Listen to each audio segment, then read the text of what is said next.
The massive council chamber felt like a tomb as Ambassador Veltar's hands shook uncontrollably. His blue skin had turned pale, almost white with fear. The Zephyrian diplomat had traveled 3 days without sleep to reach this place, and it showed. In every line of his exhausted face, "Please, you must understand." Veltar's voice cracked as he spoke to the gathered aliens. "My people have never hurt anyone. We grow food, we make art, we sing to our children at night. We don't even have weapons beyond simple tools." The council chamber was enormous, with representatives from 40 different species sitting in curved rows that stretched up toward the ceiling. Most of them looked uncomfortable. These were civilized beings who had solved their problems with words and treaties for thousands of years. Veltar pulled up a hologram that made several council members gasp. It showed what used to be the colony world of Newgarden. Oh, it was just a gray, lifeless rock floating in space. "They came without warning," he continued, his voice barely above a whisper. "The Devourers. We thought they were just old stories our grandparents told to scare children. But they're real, and they're awake." The hologram changed to show the next world, then the next. Each one was the same, completely stripped of everything. No buildings, no plants, no water, no air. Just dead stone. "Our scientists tried everything," Veltar explained. "We sent our best defensive ships. The Devourers didn't even slow down. They just ate our ships too, learned from our technology, and got stronger." The tall being with golden fur and wise old eyes leaned forward in his seat. The chamber fell quiet whenever he spoke. "Ambassador Veltar, we feel your pain, but surely evacuation is the wise choice here. We have plenty of empty worlds where your people could start." "Over no." The word came out louder than Veltar intended, echoing through the chamber. Several council members looked shocked. Zephyrians were known for being polite and quiet. "I'm sorry," Veltar said, lowering his voice again. "But we can't just run away. Our homeworld has been our home for 12,000 years. Our ancestors are buried in that soil. Our greatest temples and libraries are there. If we abandon it, we lose who we are." The chamber buzzed with quiet conversations as different species discussed the problem in their own languages. Most of them sounded worried but helpless. Counselor Nexara, an insect-like being with 4 arms, finally broke the silence. "What if we ask the humans for help?" The suggestion hit the chamber like a bomb. Conversations stopped. Several council members actually moved backward in their seats. "The humans." Hethron's voice was careful. "The newcomers from that dangerous world they call Earth. Earth is classified as a Class 12 death world." Another counselor said nervously. "The gravity alone would crush most of us. And the humans, ... they still fight wars with each other." Veltar had heard the stories about humans. Galaxy had. They came from a world so dangerous that most council species couldn't even visit it safely. Their planet had massive storms that could destroy cities, earthquakes that split continents, and predators that hunted other predators for fun. The humans themselves were apparently just as dangerous. They had only stopped fighting major wars with each other a few decades ago. Their history was full of violence that most civilized species found hard to believe, but they were also the newest members of the council. And from what Veltar had heard, they were surprisingly helpful neighbors. "They've been good allies so far," Nexara pointed out. "They helped the Altarians with that asteroid problem last year." "By blowing up the asteroid with nuclear weapons?" another counselor muttered. "Very human solution." Hethron stroked his ceremonial beard, thinking carefully. "If we contact them, what would we ask for? Military advisors? Some defensive technology? Peaceful assistance only?" stressed Counselor Yethim. "We don't want to start a galactic war. Just ask for some guidance, maybe a few experts to help train Zephyrian forces." Veltar felt a tiny spark of hope for the first time in weeks. Maybe these humans, these strange violent beings from their impossible world, maybe they would know how to fight something like the Devourers. "Send the message," Hethron decided. "But make it clear we want diplomatic assistance, not a military invasion. The last thing we need is to replace one problem with another." Admiral Jake Morrison had been drinking his morning coffee when the message arrived. He was a big man, with gray hair and scars on his hands from years of military service. When he finished reading the Zephyrian plea, his coffee cup was shaking. In his grip, "Those poor bastards," he muttered, setting the cup down hard enough to spill it across his desk. "Commander Hayes, get in here." Lisa Hayes rushed into the Admiral's office. She was Morrison's second in command, a sharp woman who had earned her rank through 15 years of hard fighting. One look at Morrison's face told her this was serious. "What's the situation, sir?" she asked. Morrison handed her the message. As Hayes read it, her face went from curious to angry to furious. The Zephyrians were peaceful plant-eaters who had never hurt anyone. They made beautiful art and grew amazing food that they shared freely with other species. Now some ancient machine army was eating their worlds alive. "The Council wants us to send advisors," Morrison said, his voice getting louder. "Advisors. These people are facing total extinction, and the Council thinks we should send a few guys with clipboards to give advice." Hayes finished reading and looked up. "Sir, the message specifically says minimal intervention. They don't want a military response." "I don't care what they want," Morrison snapped. "I care about what they need. What they need is someone to kill these machines before they eat every Zephyrian in the galaxy." Morrison stood up and walked to the big window that showed Earth spinning below them. His space station orbited high above the planet, and from here he could see the blue oceans and green continents of humanity's homeworld. It was beautiful, but it was also the most dangerous planet most aliens had ever heard of. "Do you know what really makes me angry?" Morrison said without turning around. "These Council species, they've been civilized so long they forgot how to fight for their lives. You think every problem can be solved with meetings and paperwork?" "Sir, maybe that's not such a bad thing," Hayes suggested carefully. Morrison spun around. "Tell that to the Zephyrians. Tell that to the families being torn apart by machines right now." He slammed his fist on the desk. "No, when someone asks humanity for help, we don't send advisors, we send the cavalry." Morrison pressed a button on his desk that connected him directly to Fleet Command on Earth. Within seconds, Admiral Patricia Wells appeared on the screen. Wells was Morrison's old friend and the head of Earth's entire space navy. "Jake, what's got you so worked up?" Wells asked. "Pat, I need the 7th Battle Group. All of it, right now." Wells raised an eyebrow. "That's 15 heavy cruisers, 6 battleships, and 40,000 Marines. What's the emergency?" Morrison quickly explained the situation. As he talked, Wells's expression grew more serious. By the time he finished, she was nodding. "You'll have your ships in 2 hours," Wells said. "But Jake, the Council isn't going to like this. They asked for minimal help." "The Council can complain all they want," Morrison replied. "When our friends are dying, we don't do minimal. Do whatever it takes." Within an hour, alarms were sounding throughout the human fleet. Ships that had been doing routine patrols suddenly got orders to form up for combat operations. Marine battalions that had been training for theoretical battles found themselves loading real ammunition and preparing for real war. Major Danny Carter was one of the Marine commanders getting his troops ready. He was a veteran of the Titan conflicts and had never lost a battle. When his soldiers heard they were going to save an entire species from extinction, they didn't complain about the rushed deployment. They just loaded their gear faster. "Listen up," Carter told his Marines as they boarded their transport ships. "We're going to help some folks who can't help themselves. These Zephyrians are good people who never hurt anyone. Now, some machines want to wipe them out. That's not happening on our watch." The Marines cheered. They were ready for a real fight. After years of peace, as the massive human fleet prepared to jump to hyperspace, emergency messages started flooding in from Council diplomats. They were panicking, trying to recall the humans, demanding they follow proper diplomatic procedures. Morrison deleted every message without reading it. Ships. "This is Admiral Morrison," he announced over the fleet communications. "We have friends who need help. Real help. Let's go show these machines what happens when they mess with people under human protection." The fleet disappeared into hyperspace, leaving behind a trail of very worried alien diplomats.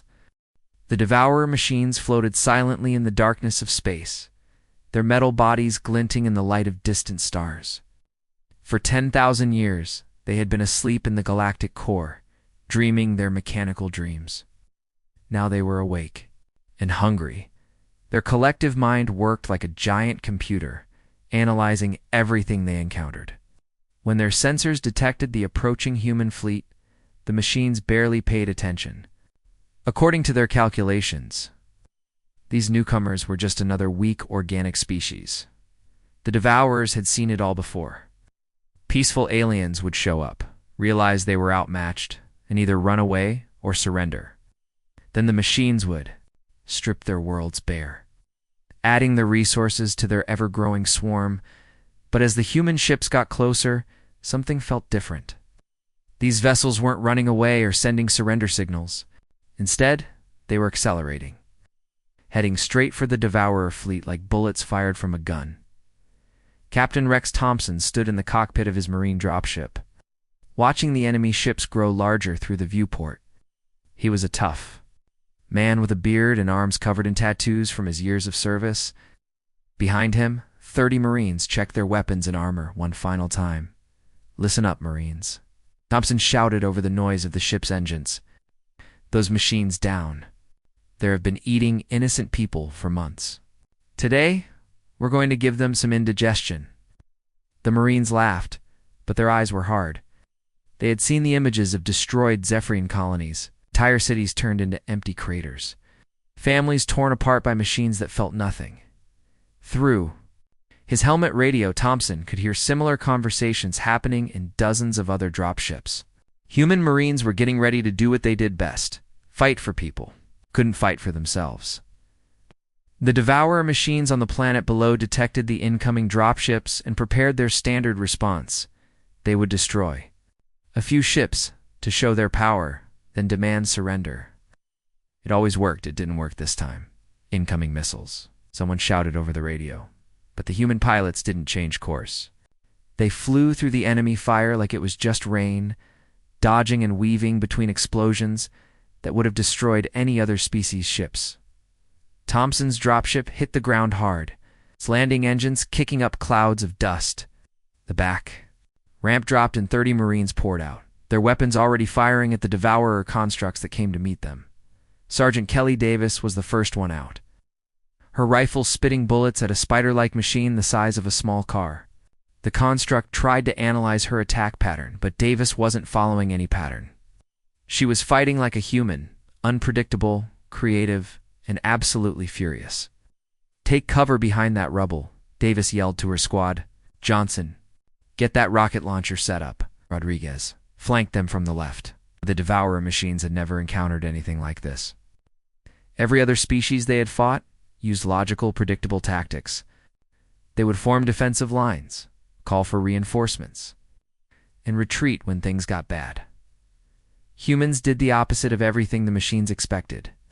When surrounded, they attacked in all directions. When outnumbered, they split up and caused chaos. When their weapons ran out of ammunition, they used rocks, metal bars, or their own fists. Private Danny Walsh found himself face-to-face with a machine that looked like a metal snake with glowing red eyes. The construct raised its weapon, ready to fire, but Walsh was faster. He grabbed the machine's head and twisted hard, ripping out crucial wiring with his bare hands. "That's for the kids on New Garden," Walsh shouted, throwing the broken machine aside. All across the battlefield, similar scenes played out. Human Marines fought with a combination of advanced training and pure animal instinct that the machines couldn't understand or counter. The Devourer collective mind tried desperately to adapt. They changed their tactics, modified their weapons, even tried to copy human fighting styles. Nothing worked. These humans seemed to enjoy the chaos of battle. Within 4 hours, the colony world was cleared of Devourer constructs. The machines that survived retreated to orbit, where they tried to make sense of what had just happened. Captain Thompson stood in the ruins of what used to be a Zephyrian city, looking up at the enemy ships fleeing into space. His Marines were already setting up defensive positions and treating their wounded. "Admiral Morrison, this is Captain Thompson," he reported over his radio. "Colony 7 is secure. Enemy forces in full retreat." Morrison's voice crackled back through the radio, loud enough for every Marine to hear. Outstanding work, Captain. Tell your Marines they just saved an entire world, but we're not done yet. These machines picked the wrong species to mess with. Yes. The human fleet regrouped in orbit. The Devourer collective mind experienced something it had never felt before: uncertainty. These humans didn't fight like any other organic species. They fought like the apex predators of their dangerous homeworld. The machines realized they had made a terrible mistake, but by then it was too late to run. For the first time in 10,000 years, the Devourer collective mind felt something it didn't understand. The machines called it system instability, but if they had been organic, they would have called it fear. The humans weren't fighting. Like any species in the Devourer's vast memory banks, when other aliens got scared, they ran away or hid. When they got hurt, they retreated to heal. When they were outnumbered, they called for help and waited. Humans did the complete opposite. The more dangerous things got, the more aggressive they became.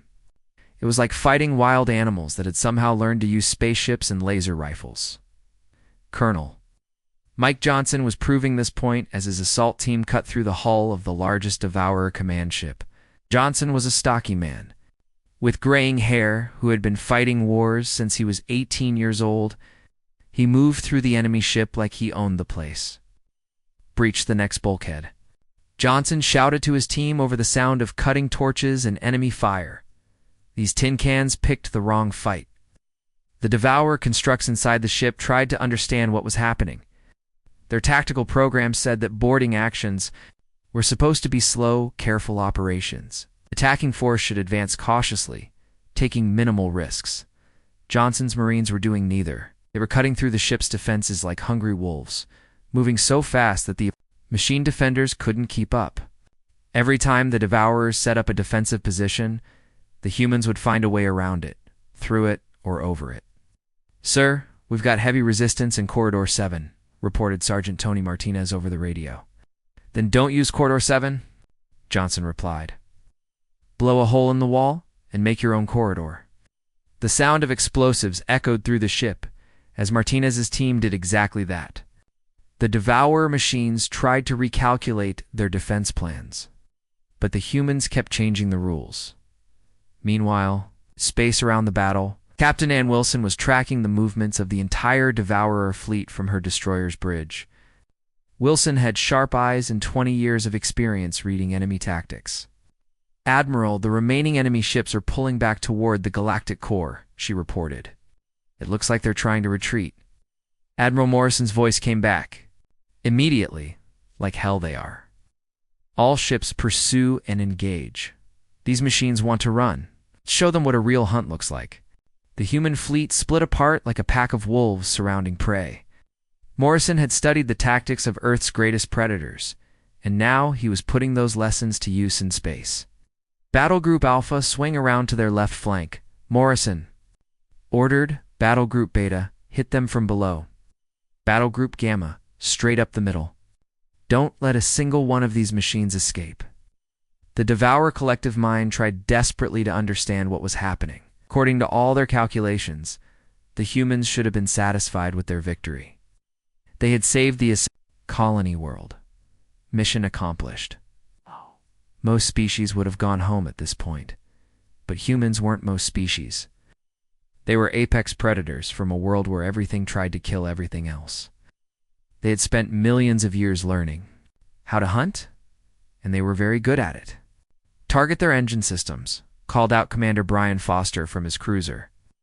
"Cripple them so they can't run, then finish them off." The human ships moved with deadly coordination. When one group of Devourers tried to escape to the left, they found human ships waiting for them. When another group tried to hide in an asteroid field, human Marines in powered armor were already there. Lieutenant Patricia Chen was piloting her fighter through the debris of a destroyed Devourer ship when her sensors picked up a group of enemy constructs trying to sneak away in the confusion. "Not today," Chen muttered, banking her fighter toward the fleeing machines. She opened fire with everything she had, her weapons lighting up the darkness of space. The Devourer machines couldn't understand why these humans kept fighting with such intensity. The logical thing would be to accept the victory and negotiate a ceasefire. But humans didn't seem to care about logic when their friends were in danger. Every time a Devourer unit tried to surrender, the human response was the same. You should have thought of that before you started eating innocent people. The machines had no experience with concepts like justice or revenge. They consumed resources because that's what they were programmed to do. They couldn't understand why the humans took it so personally, but personal was exactly what it was. Every human in the fleet had seen the images of destroyed Zephyrian colonies. They had heard the recordings of families being separated forever. They knew that somewhere out there, peaceful, plant-eating aliens were hiding in bunkers, terrified that the machines would come back. "Admiral, we've destroyed 60% of their fleet," reported Captain Wilson. "The remaining units are scattered and running in all directions." Morrison's smile was cold as winter. "Then we split up and hunt them down. Every ship, every drone, every piece of scrap metal they've got. This ends when they're all dead." Across the galaxy, human ships began the largest hunt in galactic history. They tracked down Devourer units in hidden asteroid bases, ancient space stations, and the dark spaces between stars. The machines learned what countless prey species on Earth had learned over millions of years. When humans decide to hunt you, there's nowhere in the universe you can hide. 8 months had passed since the first human ships jumped into hyperspace to help the Zephyrians. Now, Ambassador Veltar stood on the balcony of his rebuilt office, looking out over his homeworld's capital city. The morning sun was shining on new buildings that rose from the ruins of the old ones. The city was alive again. Zephyrian families walked the streets, children played in the parks, and the markets were full of the colorful fruits and vegetables his people were famous for growing. It was hard to believe that just months ago, this place had been a smoking crater filled with the wreckage of Devourer machines. But the most amazing thing wasn't that the city had been rebuilt. It was who had rebuilt it. Human engineering crews were still working throughout the city, their bright orange safety gear visible everywhere. They were installing the last of the orbital defense platforms that would protect the Zephyrian worlds from any future threats. The humans had brought massive construction ships and worked day and night to fix everything the Devourers had destroyed. "There. Almost finished, sir," said Veltar's assistant, a young Zephyrian named Kethan. "The humans say the defense grid will be online by tomorrow." Veltar nodded, still watching the human workers. He had spent 8 months trying to understand these strange beings from the dangerous world called Earth.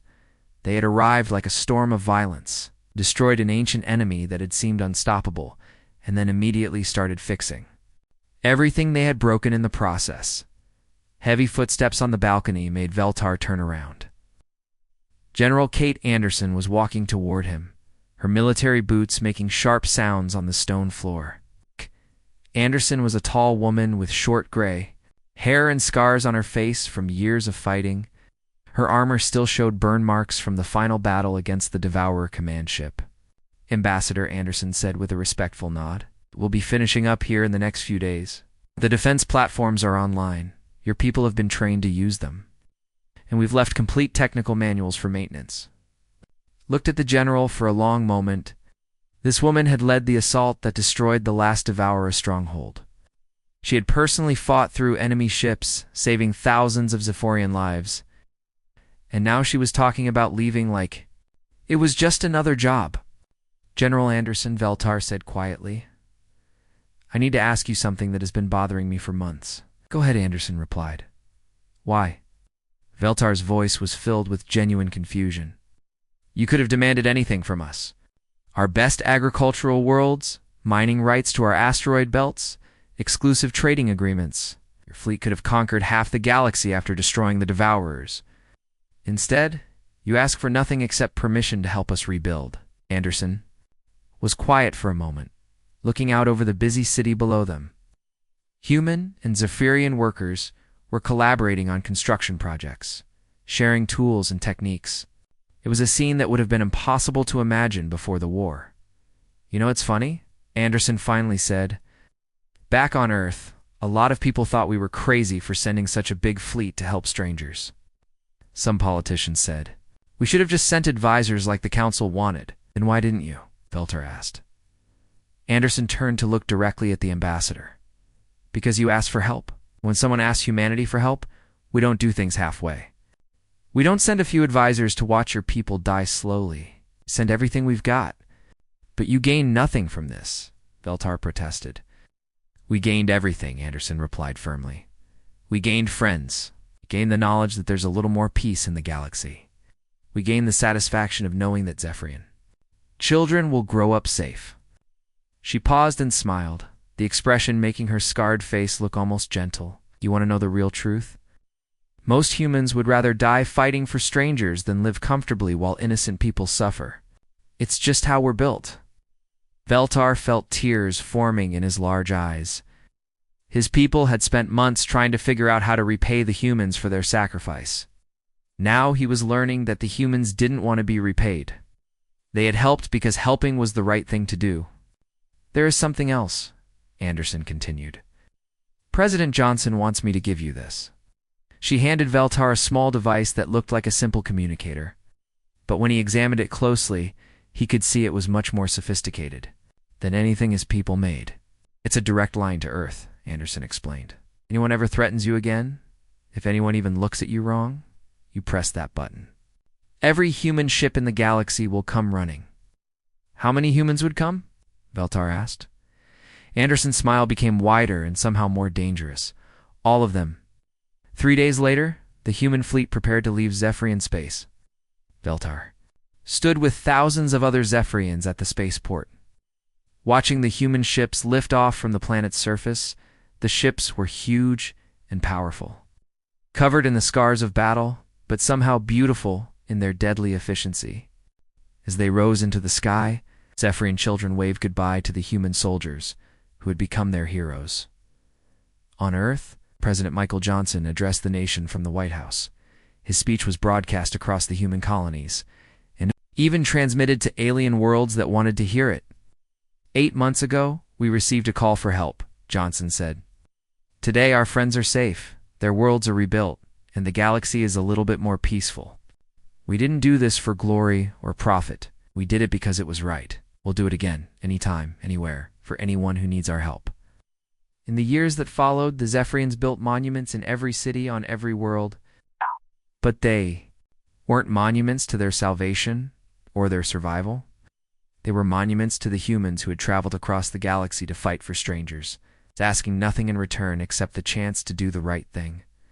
The galaxy had learned an important lesson. Sometimes the most dangerous predators make the most loyal friends.